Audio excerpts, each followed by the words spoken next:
Hello. Welcome to the show about stuff, the Stephen Davis Show.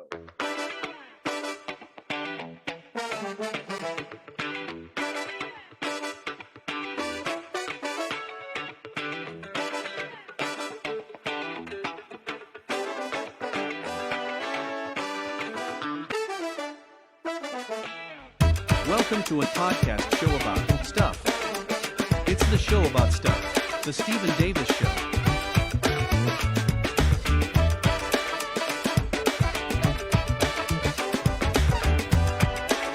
Here's your host, Stephen Davis. Hello, it's me. Is that time? Yes, it's time for the third season of the show about stuff, the Stephen Davis Show. I'm your host, Stephen Davis, and I welcome you. Today, my special guest, Dr. Hattie Washington, is nationally recognized for her work in education, in foster care, and nonprofit arenas. For over 22 years, she served as a tenured professor and made history as the first female vice president at Coppin State University in Baltimore. She also founded and operated On Hattie's Place, a home for abused foster boys with special needs. And she's an author. I am proud to finally have her on my show. I've been trying to get her for so long. Welcome, Dr. Washington. How are you? I am very well, thank you.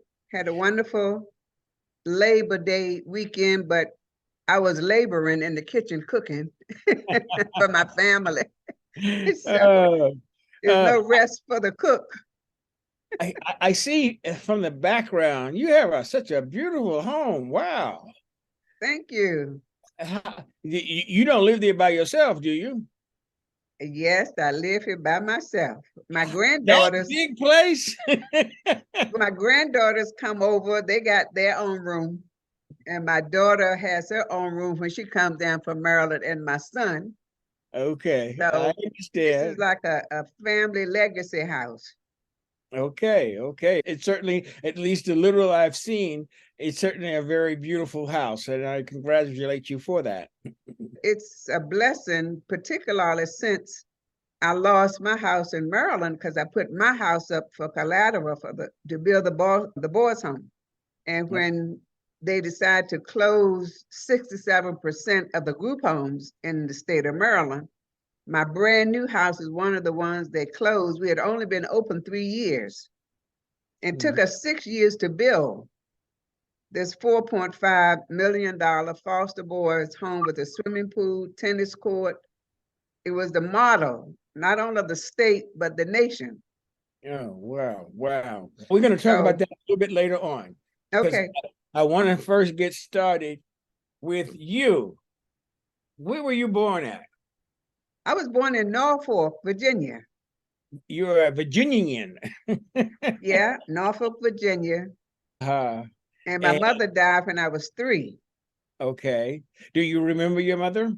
No, I don't remember my mother at all. But in my book, Driven to Succeed, I talk about my mother as my aunt. Her sister told me about my mother. Okay.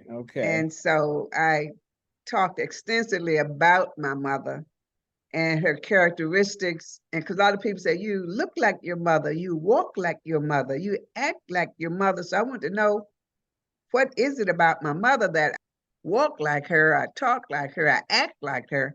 So I asked my 90-year-old aunt about my mother when I was writing my book, and I taped her. And so it was so interesting to find out about my mother. How did you feel when you found out about it? What are some of the feelings? I felt that I knew her somewhat when she was telling me how she walked and her certain presence she had, and how when she walked in a room, everybody wanted to know, who is that?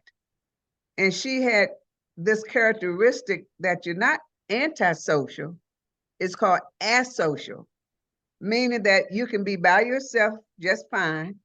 You don't need to be the center of attention.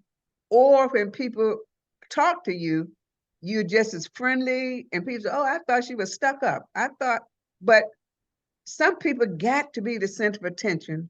Some people have to be known, but she wasn't that way. She could be in a room by herself, centered in who she was. And then people would want to know, what are you doing? Where are you? And what do you do? And then she talked to people, talked to anybody. And so it was really interesting finding out from my aunt about my mother. At that time, did you have brothers and sisters that were alive, or were you the only one? Yes, there were 4 of us when my mother died. Okay. My baby brother, who was just born, my younger sister, who was 1 year old, year and a half, and I was 3. And my older sister was 4, 4.5. So there were 4 of us when my mother died. Okay. And again, you might have said it, but at what place were you? At what place was I? Yeah. You first, oldest, youngest, middle? Oh, I am the second from the oldest. Okay. All right. I have an older sister, and then a younger sister and a brother who is the baby. How did that event affect your relationship with your brothers and sisters, and more specifically, your father? I was so young, I really didn't know until my father remarried. And he married my stepmother. And I did not know she was my stepmother until I was 11. So when he married my stepmother, she had 6 kids already. Whoa. Y'all had a And so with the 4 of us, there were, 10. Are you counting? There were 10. And then they had 5 kids together. Oh, whoa, it was 15. Wow. But we were down in the country then. We had moved from Norfolk down in Meherrin, Virginia, which is the country. And so my father had this beautiful lumber business. They had a big house in the country and that's all I remember. I don't remember anything about Norfolk. So I remember growing up in the country with my stepmother, and all of my brothers and sisters that I did not know were my stepsisters and half sisters until, as I said, I was 11. How did you find out? When they closed the school, we all went to this 2-room schoolhouse. And we had 2 teachers, Mrs. Brown, who taught grades kindergarten through 4th grade, 1 teacher, and Mr. White on the other side of the schoolhouse, where they had a board they pulled down after devotion. They pulled this board down. Ms. Brown had her K through 4th grade, and Mr. White had 5th grade through 8th grade that he taught. In 1959, my father announced to us that they're going to be closing the schools down because they didn't want to integrate. He didn't explain that they didn't want to integrate the schools. I found out later that they didn't want to integrate the school as a massive resistance to the Brown versus Board of Education. In Virginia, Prince Edward County in particular passed a law that it was legal to close schools, not to integrate. Just like they're doing now, passing all kinds of laws in different states, making things legal that really are unconstitutional after the federal government with Thurgood Marshall had already said it's unconstitutional to keep schools integrated. So they just said, we're not integrating. So rather than to integrate, they just closed down all the schools. And they were closed for 5 years. Whoa. So my father announced to us that since schools are going to be closed in the fall, you 4 are going to Norfolk and you 6 are going to Baltimore. And it's okay, why are they going to Baltimore and we're going to Norfolk? And he said, you're going to stay with your mother's sister because the schools are going to be closed here. And it's, wait, hold up. What do you mean my mother's sister? And they're going to Baltimore. My mother, isn't she my mother? What do you mean my mother? He said, no, that's your stepmother. And that's when I found out she was my stepmother I'm thinking, no, she can't be my stepmother. Because the only stepmother I knew was Cinderella's stepmother, who was mean and evil. And she was sweet, just loving and kind. I thought I was the favorite. Mhm. And I found out later, all of the kids thought they were the favorite. That's the way to do it, isn't it? Because she had this special way with everybody. Whether she touch you on the shoulder, whether she wink at you, you just thought you were her favorite. And I used to get up every morning, help her cook breakfast and set the table. And I would scrape the bread pan. She made fresh biscuits every morning in the country with buttermilk and lard and those just good old homemade ham, fried potatoes or fried sweet potatoes. I mean, they're from the country. And also my other aunt that I talked about worked at a restaurant, and another one owned 3 restaurants. And I worked in one of the in fact, I ran one restaurant right by myself when I was age 14. So yeah, so that was how I found out that my stepmother. First of all, I wanted to say that we have 2 things in common. My mother didn't discover that her mother was her mother until she was 14. She thought her grandmother, her mother's mother, was her mother, and my grandmother was her sister, because that's the way they did it back there in the South. In those days, you don't tell your kids anything but what you want them to know. How about that? And the other thing was that I too went to, even though I was born in New York, I went to school in North Carolina for a great deal of the time. And it was, when I first went there, it was segregated, excuse me. Uh-huh. I got to, let me say this. I went to one school that was segregated, but most of the time I was on Fort Bragg, and they were integrated because it was a military. Okay. Yeah, so I can understand. Now, tell us about your father. You said he owned a lumberman. Your family seemed to have been a very progressive family.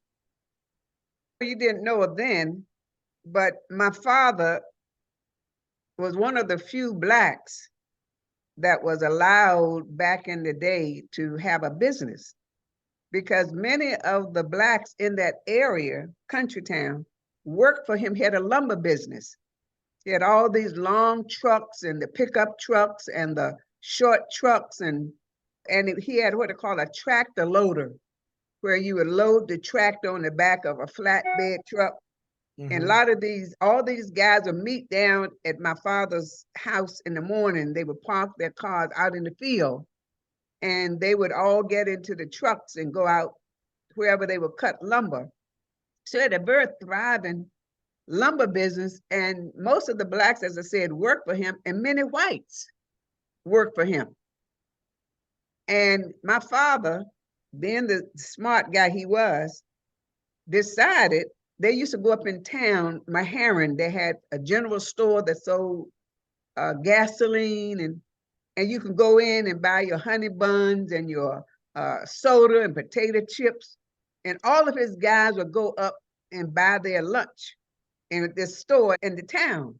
So my father decided, why should my men go and buy stuff from this other store? So he opened his own store. And his guys would come to his store and buy the sodas and ice cream and potato chips and honey buns and nabs and all of that. So he had his own store that he only opened mainly for lunchtime. And my stepmother would go up and run it while they would do that. And we would go up and watch sometime and help out, and sold all kinds of RC sodas and knee-high orange. And Oh, so I I remember thought, thinking back, how you said honey bun. you remember, Yes, I remember honey buns. thinking back, how entrepreneurial that was. Thinking, why should my guys buy from this guy when I can open my own store? And it wasn't a big store, just like a small kiosk type of thing that you open occasionally. And in the summer, they sold the vegetables and the watermelons that he grew in his garden, and corn on the cob. And my stepmother would go up and set up stuff, and people stop it was not completely on the highway, but it was like you had to come off the main road to come into the little town. And he had his little store set up. And at first he had problems with some of the people saying, you can't do that. You got to have a license. You got to do that. And by my father being such a diplomat, such a beautiful, lovely personality, they allowed him to have his store. And my father was very light complected. So sometimes the whites didn't know whether he was black, whether he was white, or just what was he. And so many times he would be given permission to do things because they didn't know who he was. They assumed he must be white with a suntan or something. You know? But he was a sweetheart. He just knew how to work with people because of his spirituality and his personality. I think that's where I got it from. Good. Let's now talk about your schooling. You started in elementary school where?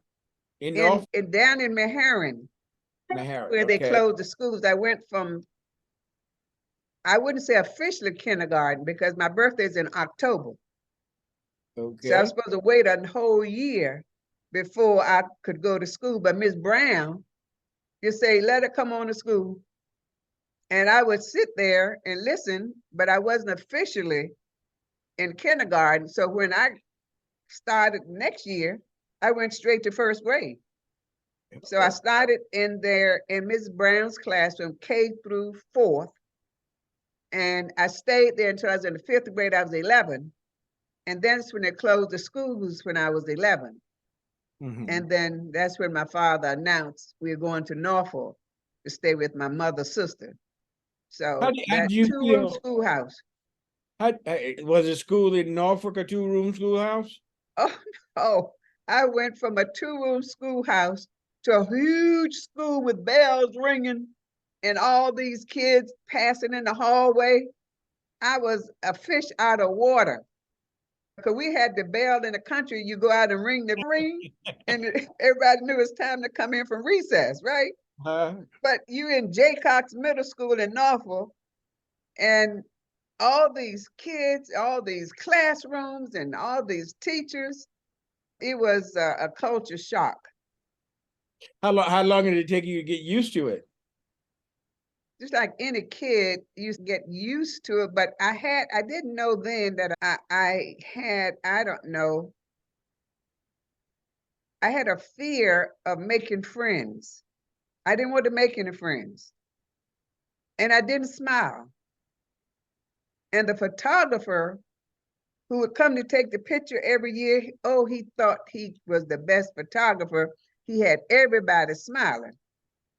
But I wouldn't smile for the life of me. He would say, smile. And I'm thinking, why should I smile? They just closed my schools down in Meharry. All of my friends are back home. I'm staying with a relative I don't even know who doesn't value education and was very mean, want you to do these chores and do this, that, and the other. I really didn't have anything to smile for. My family was back in Meharry, or my other sisters in Baltimore. So when they smile, I would just look at him. He would say, smile. And I would just look at him. Like, man, you're going to, and the first time I've had a picture taken. So it's like. So how long did it take you to smile? How many years? It took, now he had the contract for the middle school and the high school. So when I left Jaycox, I went to Booker T. Washington High School. So he would come over and take pictures too. And every time he would get to me, he would say, smile. Then he just gave up. She's not going to smile. And what really made me smile, he was a member of what's called the Bachelor's Benedict Social Club. Mm-hmm. And that's the club with the bougie professional Blacks. They get together. So they have a cotillion every year, a debutante ball. And they pick the debutantes. Now, most of the debutantes were daughters of doctors and lawyers and this and that and the other. My relative that I stayed with didn't come to any PTA meetings, didn't come to anything I was in. So therefore, I was like one of these thrown away kids. So therefore, whatever you want to be in, they're not going to pick you because they didn't know my parents. Or they assumed I was a foster kid, which I was, by the way, because my father had to sign me over to my aunt so she can get paid. But never came out to any of my functions. What made me smile was when his social club picked me for the debutante. And I didn't know what the heck a debutante was. His wife and he took such an interest in me. They bought my gown. They had me to take dance lessons, waltz and foxtrot and cha, and they had someone to fix my hair. And I just wondered I remember Cinderella. I remember her godmother was mean, so I felt like I was Cinderella. And so they had me doing this and dancing and so on. And my pastor's son was my escort. And so when I got dressed that evening, I felt like I was Cinderella.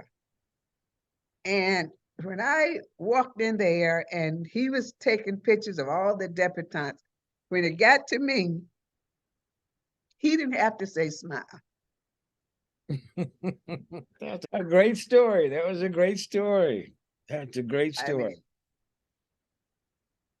now, he and his wife and his whole bachelor, and I write about it in my book too. And I wrote another piece for another group called the Smile Movement, and about people smiling.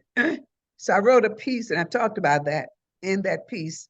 When my foster boys came to Aunt Hattie's place, and we talk about that later, and people come up and say, the volunteers say, smile, or the staff, smile, and they don't smile. And I say to them, don't say that. If they've been abused as to why they're in foster care, or they've been neglected or abandoned, don't tell these foster kids to smile. Because they look at you like, what do I and I can relate to that. So I told my staff, don't tell these kids to smile. They will smile when they're ready to smile. And then you know it's genuine. Yes, absolutely. Now, you went to high school in Norfolk, Booker T. Washington. Now, I must have had at least one or two guests, probably two guests, that went to Booker T. Washington in Memphis, in some other place. So Booker T. Washington High School was very well known throughout the Black South. Yes, Booker T. Now, you go to Booker T. Washington. How was school like then? Was Booker T. Washington a segregated school at that time? Yes, it was segregated. Okay. Old building also, and was the president of the class, and he staged a march downtown to the school board. My first march. And ironically, that was the same year that Martin Luther King died. Okay. Now, was that the same Marvin Gaye that was a singer? No. Oh, his name was Marvin Gaye. The name Marvin Gaye without the E on Gaye. Okay. He was just Marvin Gaye, G-A-Y. Okay. Yeah, so he was very instrumental in just getting things. He said, this school is so old, the roof is leaking, and they just built a brand new school over town for white people. So we're going to march. I think Martin Luther King encouraged him to speak up and speak out. And that was before John Lewis was saying, get in good trouble. I remember marching all the way down with the whole group of us. Just walked out of school one day and went downtown to the school board meeting. What was the result of the march? Did anything happen? It didn't happen while I graduated, but eventually there was a brand new high school, Booker T. Washington High School. And I don't know, one thing led to another. You never know what was it may be the catalyst, but the impetus for that, probably with a lot of other things converging at the same time. But I had already graduated from Booker T, segregated school, and went to Norfolk State. Okay. Now you're at Norfolk State. And tell me how you felt the first day you left high school and you're taken to Norfolk State. I would imagine you had a car full of stuff and no? No. Okay. What happened? And how This did you is in feel when you walked through the door? This is 1965. There are no dorms or anything at Norfolk State. Oh, really? No, 1965. You I had the remember going to Tidewater Norfolk State and Hall. looking at all the doors that they had there. They had the Tidewater Hall, which was the main administrative building. They had the nursing education building down the street over here. Then they had the gym. And then they had the technology center building. That's it. That's it. So I walked in, I got off the bus. Now you have to hear this. And I have it in my book. I was an honor student at Booker T. I was in the National Honor Society. But nobody got me ready for college. They assumed I wasn't going to college because I was a foster kid. My aunt never came out for anything. So they just assumed I wasn't going to college. So nobody told me about preparing and applying and nothing. So I walk into Norfolk, get off the bus. I walk into Tidewater Hall on my own by myself. And I said to the lady at the administration desk, the receptionist, I said, I'm looking for my homeroom. Could you tell me where I can find my homeroom? She said, excuse me? I said, I plan to go here and I'm looking for my homeroom. So she said, have you been admitted? And I just looked at her, blank. She said, have you applied? And I still just looked at her because I'm the first generation student in my family to go to college. These words I didn't understand. Have you been admitted? I don't know what you mean. Have you applied? I don't know what you mean. Nobody in my high school, see how we do? When schools assume you're not going to go into place, people don't prepare you. That's why I tell parents it's so important to be involved. So she said, come with me. So she took me by the hand and took me down the hall to the administration office. She said, this young lady wants to go here, she said, and she was looking for a homeroom. I don't think she has applied. HBCUs took me by the hand, said, okay, this is the form you need to fill out. So sit here and fill it out. Of course, my first form, right? So I'm sitting there looking, okay, my name, address, this, that, and other. So I fill out, no, she saw me struggling. So she gives me a form as an example. She said, use this as an example. Now, I kid you not. Now, I'm an honor student, but because I was so new to being a first generation, I'm copying the same thing on the form she gave me instead of writing my name and address, because I'm thinking, okay, she gave me this form to use as an example, brand new. So she comes, she said, okay, didn't get perturbed or anything, because apparently HBCUs are used to first generation students. She said, your name goes here and your address goes here. So she just gave me another form, didn't make a big to-do of it. And then I thought, duh. So then I filled it out. And then I didn't know you had to pay. You didn't pay in high school. So it's okay, how am I going to pay?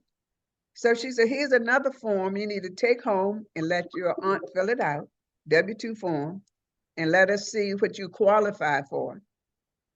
Okay, I take the form back to my aunt and she takes a look at it and she puts it to the side.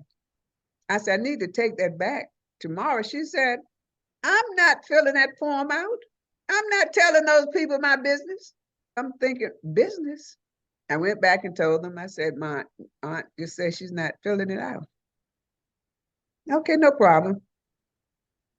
Your birthday's in October. this is September, we will declare you independent so that you can fill out your own form. And that's what happened. Mm. And then ever since then, everybody on campus knew about this little girl looking for the homeroom. And so everybody, when they would see me, you need anything? You okay?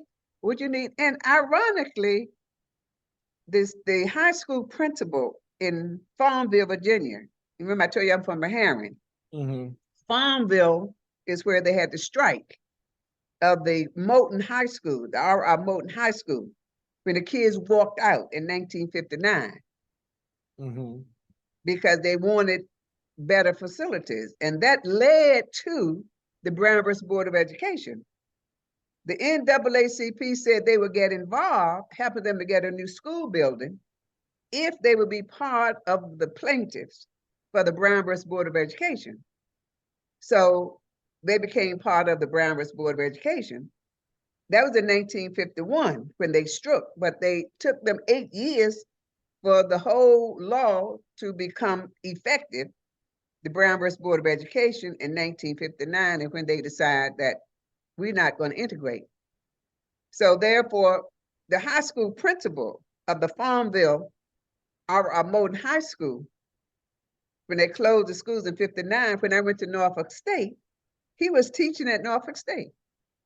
M. Boyd Jones, who was the president, who was a principal of R.R. Moulton High School. So when he saw me, he knew my father from down in the country. So he would say, if you need anything, you call me if you need anything. And so many other professors and administrators were right there, just helping me along the way. So it was a beautiful experience, but I was so new at everything. Graduated with honors. Actually, I had a BS degree in elementary education and a minor in special ed. And the reason I went into elementary education was because of Ms. Brown, my two-room schoolhouse teacher who taught kindergarten through 4th grade, and how she did that like a master. She had the 4th graders teach the 3rd graders to teach the 2nd graders, and the 2nd graders to teach the 1st graders, and the 1st graders teach the kindergarten. So when you learn something, in order to reinforce your skill, she had you to teach that to the next level and the next level. So I was a teacher when I was in the 3rd grade and 4th grade teaching other kids. And one day Mr. White was out, and I was an honor student. He was absent that day. And so out of all the students in the class, I was in the 4th grade. Mrs. Brown, they didn't get substitute teachers in the country when the teacher was out. You pick one of the students, and usually pick one of the older students in Mr. White's class from the 5th through the 8th grade. Well, I was in the 4th grade. Ms. Brown said, Hattie Neal, I want you to teach Mr. White's class. Me? Those older big kids? She said, yeah, I want you to do it. And many of them I was helping with the homework anyway. I had about 3 brothers over there, older brothers. So I used to help them with the homework anyway. So I taught when I was in the 4th grade, grades 5th, 6th, and 8th, 5th, 6th, 7th, and 8th. Now, I want my audience out there to understand you're learning history. So I graduated from Norfolk State in elementary education with a minor in special education. So she was my motivation, Ms. Brown, for me choosing education as my major. Now, when you left Norfolk, did you go straight to grad school or did you work? I spent an extra half a year because I did student teaching again in special ed, which gave me a minor in special ed. So when I graduated in 1969, I was expecting my first daughter. And so she was born in 1969. Even when I was doing my student teaching, I was expecting. So after about 6 weeks, I started teaching at Abraham Lincoln Middle School in Berkeley.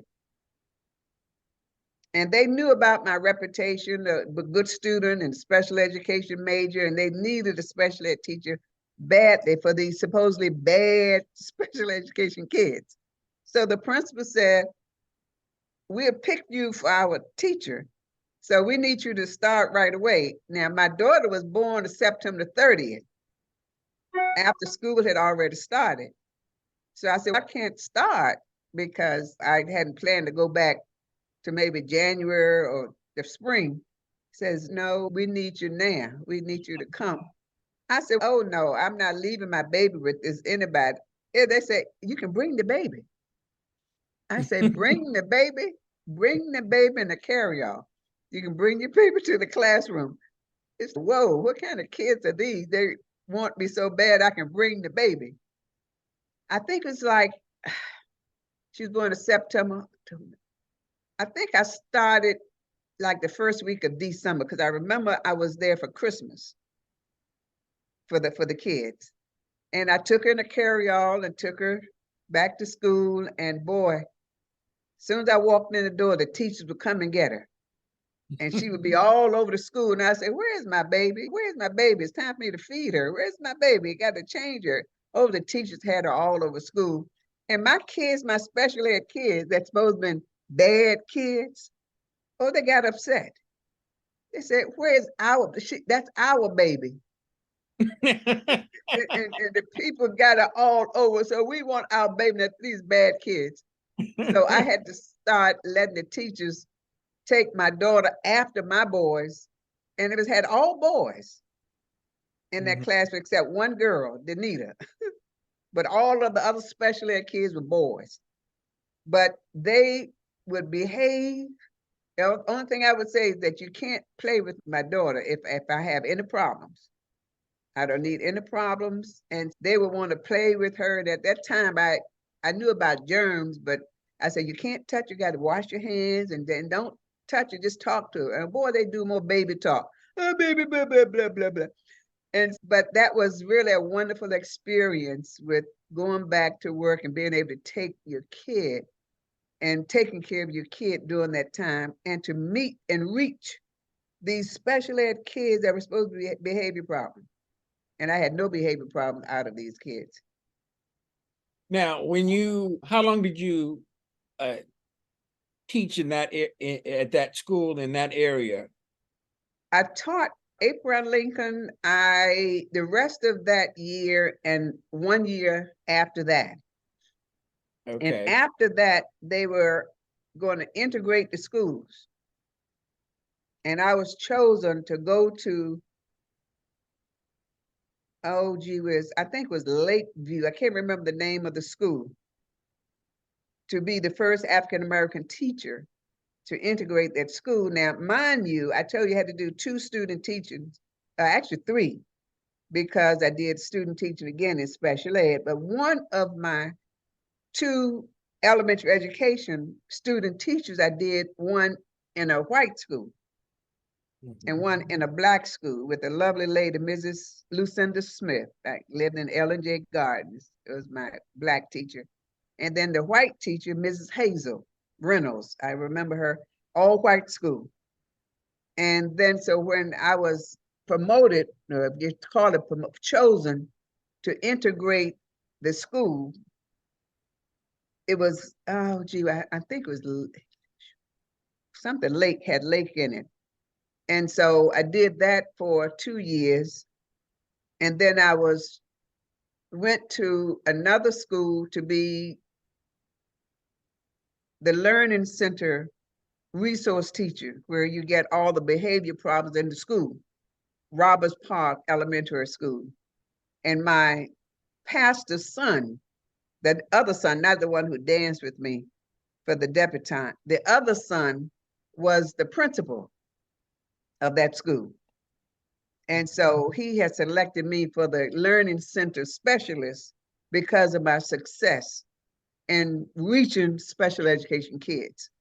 So I taught at Roberts Park for 2 years. Then I was promoted to be the child development specialist, a CDS, at the Interdisciplinary Diagnostic Prescriptive Center, was a regional experimental center that took the worst kids, learning and behavior from Norfolk, Hampton, Suffolk, Portsmouth.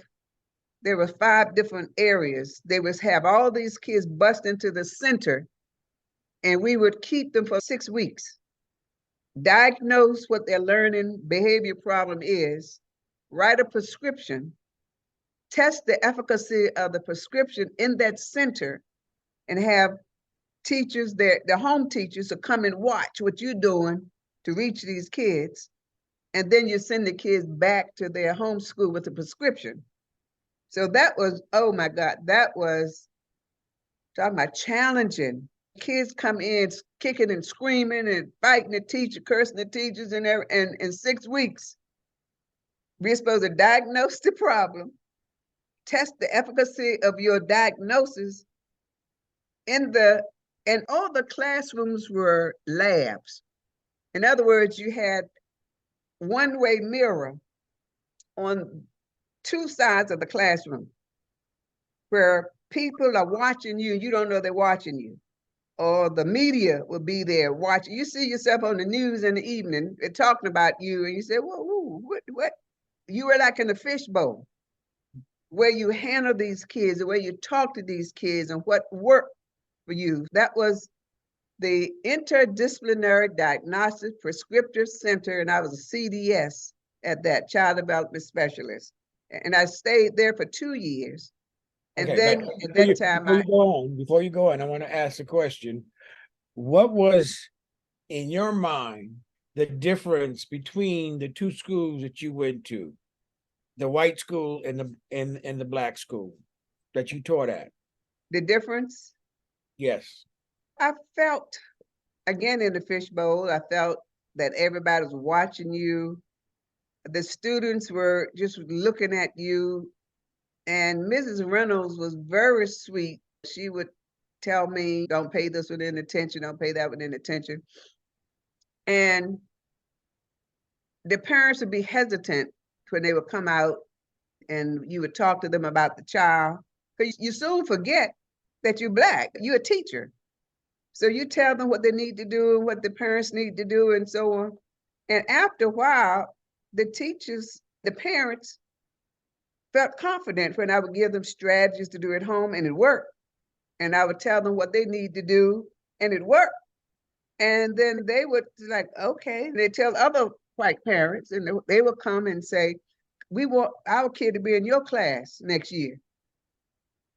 And I said, it's up to the principal. And the principal would tell me, you got, at that time, I think we had 21 kids.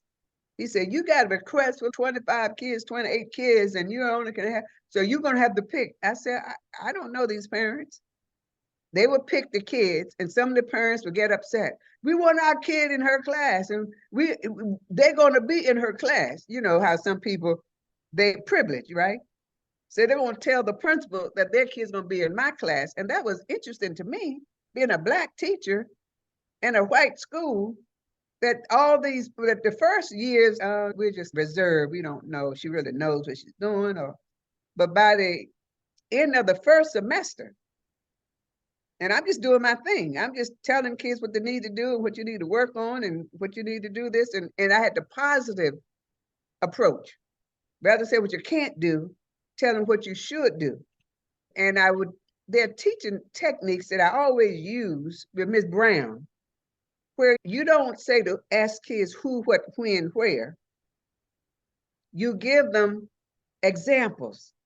That is called teaching to their receptive knowledge, as opposed to teaching to the expressive knowledge. Many kids know stuff, but when teachers call on them, they can't get it out. Then I had to go to the next kid and assume that the kid is slow or doesn't know and didn't study, rather than teaching to the receptive knowledge. For an example, if you asked a kid, what is her name? I just told you yesterday, what is her name? And the kids can't think of, I know it's on the tip of my tongue. I don't know. Oh, God. That's teaching to what? Teaching to expressive knowledge. But if you teach to receptive knowledge, you say, is that person's name, is it Marie or is it Danita? Oh, it's Danita. How do you know that? I just asked you the name and you couldn't tell me. So how do you know now that it's 100% Danita? You see what I just did? Yes. You back up from a conceptual way of teaching to a pre-proprioceptual way of teaching. So kids and people got a lot of receptive knowledge, but it can't come out until you give them a cue of some sort. If I ask a person, and everybody knows this from 4th grade, what are the 5 lakes in Michigan? Oh yeah, I remember that. Oh my God. If your life depended on you couldn't recall them. But if I give you a cue or an acronym and say, Holmes, how do you spell Holmes? Homes. Now let's name the 5 lakes in Michigan. Oh, Lake Huron, Lake Ontario, Lake Michigan, Lake Erie, Lake Superior. Same knowledge, right? So that's teaching to expressive knowledge rather than receptive knowledge. And I teach teachers how to do that. I teach parents how to do that. And so after the end of the first semester, oh my God, teachers, oh, he knows this and she knows this. And oh my goodness, she remembers this and that and the other. So I stayed at that school 3 years. And when I left there, my husband transferred overseas and we went to Greece. Mm-hmm. So yeah, that's the difference between, but at the Black school, I did the same teachers and techniques and so on. Actually, I now understand in your bio when I was looking at and it was saying about your graduate degree, it named a U.S. college, but it said Greece. Yeah. So Yeah, I was teaching in Greece. So when my husband got transferred to Greece, I had a job to teach at the DOD school, Department of Defense. mm-hmm. But I went to a reception of some sort because my landlord owned all the mobile stations in Greece. So I went to some reception that he invited us to, and I met this young lady whose father was the superintendent of the American Community School. So she said, you should apply for the community school. I said, oh, I have a job already with DOD. And she said, we would love to have you. Most of the students in the American community schools were diplomats' kids, ambassadors' kids, foreign diplomatic kids, or the commanding officers' kids. The DOD was all of the American service kids. So I thought, I guess I could teach at DOD anytime. So I went for an interview because she said, just go for an interview. So I went for an interview on a Thursday, and they wanted me to start teaching in American Community School on a Monday. And I taught in that school with Telly Savalas' brother, taught in that school. The niece of Kokkovini, the niece of Papadopoulos at the time was the Prime Minister of Greece. And Kokkovini's husband used to be the Prime Minister of France until they were in exile. All of these diplomats in the school that I'm teaching with, and the diplomatic kids and ambassadors' kids and commanding officers' kids, it was a wonderful experience. Yeah, when I left that school, the white school, and went to Greece, I was teaching at the American Community School. Okay, now you come back from Greece, and then where do you go to? Can I share a little experience with you when I was in Greece? Okay. When I was in Greece, that was when they had the anti-Americanism concept, whereby America at the time was with Turkey and Cyprus, with whatever the reason was, but the Americans were siding with whatever the country was. So they were bombing American cars and they were anti-American. And I remember being on the top of the schoolhouse filming the bombing of the cars and so on. I remember somebody said, you got to get down from there, do you know? No, you shouldn't be doing that. And then you had to teach with the radio on at all times because you had to be ready to evacuate. And we had to go to school with our suitcase packed and have all the kids to be with you. So My younger daughter went to the DOD school, but when she got out, she came over to the American Community School, which was about a block away. And so I had to keep a suitcase packed, had to listen to the American channel at all times. So if they called for the raid and to get out, you had to be ready to go at the spare of the moment. So that was interesting because I thought, oh, this is the way it's going to be all the time. I didn't know I was in such danger till later. You found out how much danger you're in. So that was an interesting experience in Greece. Okay. So do you come back to the United States? Where do you go? When I come back to the United States from Greece, I was teaching again at the Roberts Park School, where I was before I went to be at the IDP Center.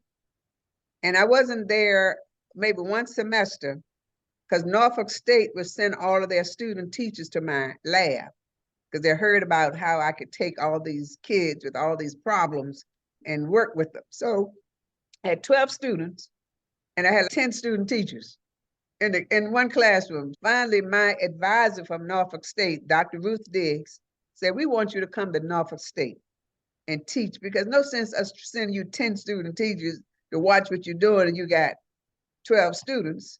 So why don't we have you come to Norfolk State, then you can train teachers to do what you're doing. And I said, oh no, I like my students. I love what I'm doing and blah, blah, blah. Then I get a call from one of my mentors, Dr. Roy Woods, who was the vice president for academic affairs. He remembered me when I was there as a student. He said, Doc, Miss Washington, we want you at Norfolk State to do your thing. And we don't want to keep sending all these student teachers to your classroom. We want you to come over here and so on. And I said, Dr. Woods, I told Dr. Diggs, blah, blah. Look, and Dr. Diggs called me back, try it for a year. If you don't like it, then just try it for a year. So I did, went to Norfolk State, enjoyed teaching teachers, trying to get them mindset on how you're going to reach these kids the way I just reached all these kids, and this is what you can do. And then Dr. Wood said to me, you see what you're doing? You're training one teacher, but that one teacher's training 10 and 20 and 30, 40, 100 teachers of kids. So you're making a greater impact than just teaching these 12 kids. So I thought about it. I said, I'll try the second year. So the second year was, okay, time for you to start working on your PhD. Because I was, at that time, I had done my master's while I was in Greece. Mm-hmm. And actually, I finished in Philadelphia because they sent us early from Greece because it was so bad over there. They sent us 9 months earlier, and we went to Philadelphia for 9 months. So while I was in Philadelphia, I was substituted teaching. And then when we moved back to Norfolk, then I went to Roberts Park. But anyway, I tried for a second year at Norfolk State, and then I started working on my doctorate. And then my husband got transferred to Scotland. And that's where I was went to Scotland. How did you enjoy Scotland? Say that again? How did you enjoy Scotland? I love Scotland. I love Scotland. And I had already applied for the Rotary Scholarship because somebody told me that if you're going to be in Scotland and I want to go to school there because I'd started on my PhD, so you want to finish your PhD while you're in Scotland. So I applied for the Rotary International Fellowship and got the Rotary Scholarship to go to the University of Glasgow to finish up my PhD. But little did I know that they didn't accept any of the courses I had taken toward, I've done 24 hours toward my PhD before I left the United States. They didn't take any of those credits. And I had to go back and get another master's degree before they would admit me to the PhD. So it's like, what is going on?